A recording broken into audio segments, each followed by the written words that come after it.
చిన్నప్పుడు మాకు కూడా ఫ్రస్ట్రేషన్ అని చెప్పి అది ఇది అని చెప్పి ఇప్పుడున్న యూత్ని కూడా బాగా అట్రాక్ట్ చేస్తున్నాం. సంక్రాంతికి వస్తున్నాం, బెస్ట్ ఫ్యామిలీ ఎంటర్టైనర్ మూవీ.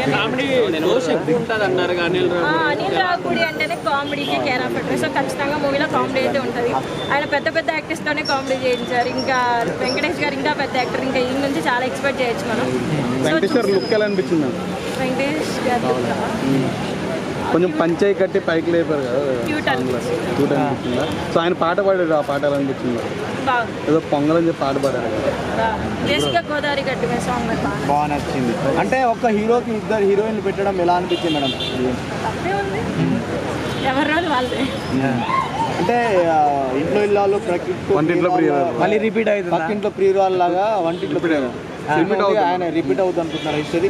నేను అలా ఏం అనుకోవట్లేదు. This one is new concept. అంటే ప్రతి సంక్రాంతికి వెంకటేష్ గారు వస్తారు, మరి ఈసారి అంటే 2 పెద్ద సినిమాలు ఉన్నాయి, ఆయన సినిమాకి ఏమైనా ఎఫెక్ట్ పడే ఛాన్స్? ఏం ఎఫెక్ట్ పడదు. ఫ్యామిలీ ఎంటర్టైనర్స్ ఫ్యామిలీకి వెళ్తారు, కొంచెం మాస్ కోరుకునే వాళ్ళు బాలేకి వెళ్తారు, ఇంకా ఊరా మాస్ కోరుకునే వాళ్ళు గేమ్ చేంజర్కి వెళ్తారు. మీరే మూవీకి వెళ్తారు? గేమ్ చేంజర్ బడ్జెట్ ఆ రోజు ఆ బడ్జెట్కి ఎలా ఉండాలి. లాస్ట్ ఇయర్ సైన్ తో నిరాశపరిచారు వెంకటేష్ గారు. సో ఈసారి హిట్ కొట్టబోతున్నారు అంటారు ఖచ్చితంగా.